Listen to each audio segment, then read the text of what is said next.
Janasena party అధినేత AP deputy CM Pawan Kalyan Janasena party శ్రేణులకు బహిరంగ లేఖ రాశారు. కూటమిలోని 3 పార్టీల శ్రేణులు అత్యంత బాధ్యతాయుతంగా వ్యవహరించాలని పవన్ కళ్యాణ్ సూచించారు. అనవసరమైన వివాదాల జోలికి, విభేదాల జోలికి వెళ్లవద్దని హితవు పలికారు. సోషల్ మీడియాలో వచ్చే తప్పుడు వార్తలపై, కూటమి అంతర్గత విషయాలపై వ్యక్తిగత అభిప్రాయాలు వెల్లడించవద్దన్నారు.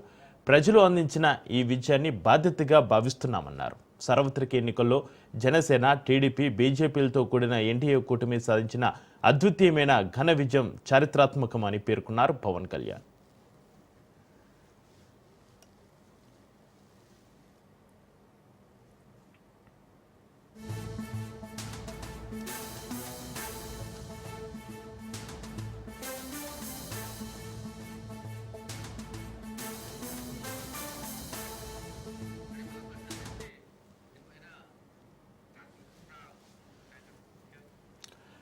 జనసేన పార్టీ అధినేత AP deputy CM Pawan Kalyan Janasena party శ్రేణులకు బహిరంగ లేఖ రాశారు.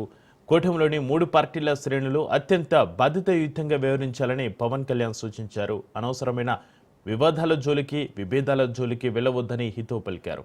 సోషల్ మీడియాలో వచ్చే తప్పుడు వార్తలపై, కూటమి అంతర్గత విషయాలపై వ్యక్తిగత అభిప్రాయాలు వెల్లడించవద్దన్నారు. ప్రజలు అందించిన ఈ విజయాన్ని బాధ్యతగా భావిస్తున్నామన్నారు. సార్వత్రిక ఎన్నికల్లో జనసేన, టీడీపీ, బీజేపీలతో కూడిన ఎన్డీఏ కూటమి సాధించిన అద్వితీయ ఘన విజయం చారిత్రాత్మకమని పేర్కొన్నారు. ఇక పవన్ కళ్యాణ్ బహిరంగ లేఖకు సంబంధించిన మరింత సమాచారాన్ని మా ప్రతినిధి క్రాంతి ఫోన్లో అందిస్తారు. క్రాంతి. గుడ్ మార్నింగ్ జక్రి. జన సైనికులు, వీర మహిళలు, జనసేన నాయకుల్ని ఉద్దేశించి పవన్ కళ్యాణ్ జనసేన అధ్యక్షుడు బహిరంగ లేఖ రాయడం జరిగింది. 2024 సార్వత్రిక ఎన్నికల్లో జనసేన పార్టీతో పాటు కూటమి పార్టీ ఎన్డీఏ కూటమి సాధించిన ఘనమైన విజయం సాధించింది. చారిత్రకమైన విజయం.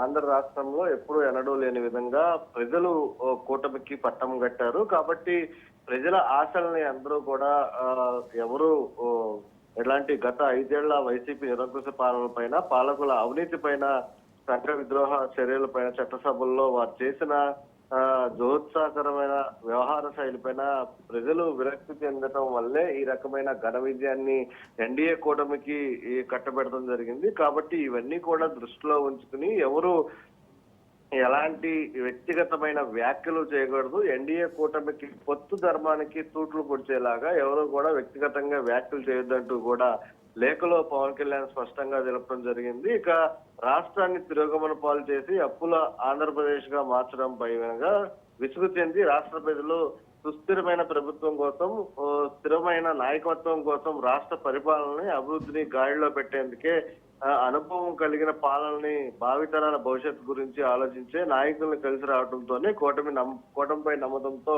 94% విజయంతో 164 స్థానాలకు సంబంధించి ఎన్డీఏ కూటమి గెలిపించడం జరిగింది. కాబట్టి ఇటు జనసేనకు సంబంధించి కూడా 100% స్ట్రైక్ రేట్ తో ప్రజలు అటు జనసేన పార్టీకి సంబంధించిన నేతలను కూడా గెలిపించారు. 21 అసెంబ్లీ స్థానాలకి పోటీ చేస్తే 21 అసెంబ్లీ స్థానాలు, అదేవిధంగా 2 పార్లమెంట్ స్థానాల్లో పోటీ చేస్తే 2 పార్లమెంట్ స్థానాలు కూడా గెలిపించిన పరిస్థితి ఉంది. ఇక ఈ విజయాన్ని ప్రజలు మనకి ఏదైతే ఎన్డీఏ కూటమికి ఇచ్చారో, ఇచ్చిన బాధ్యతని బాధ్యతాయుతంగా మలుచుకుని అధికారం చేపట్టిన రోజు నుంచి ఇప్పటి వరకు కూడా అటు ప్రధానమంత్రి నరేంద్ర మోడీ, ఇటు చంద్రబాబు సారథ్యం నేతృత్వంలో రాష్ట్రం అభివృద్ధి రంగాలు, అదేవిధంగా సమగ్ర అభివృద్ధి సాధించే దిశగా కూడా చిత్తశుద్ధితో పనిచేస్తున్నట్టు కూడా ఆ లేఖలో స్పష్టంగా జన సైనికులకి, అటు వీర మహిళలందరికీ కూడా స్పష్టం చేసిన పరిస్థితి ఉంది. ఇక అధికారం చేపట్టిన 7 నెలల కాలంలో దాదాపు 3 లక్షల కోట్ల పైబడి పెట్టుబడులు కూడా రాష్ట్రానికి తీసుకొచ్చామని,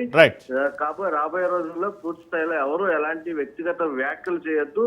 అటు ఎన్డీఏ కూటమికి సంబంధించిన కూటమి పొత్తుకి సంబంధించి ఎవరు కూడా ఇబ్బందికర పరిస్థితులు తీసుకొచ్చేలాగా వ్యక్తిగత వ్యాఖ్యలు చేయొద్దంటూ కూడా లేఖలో స్పష్టం చేసిన పరిస్థితి. రైట్. Thank you Kranti.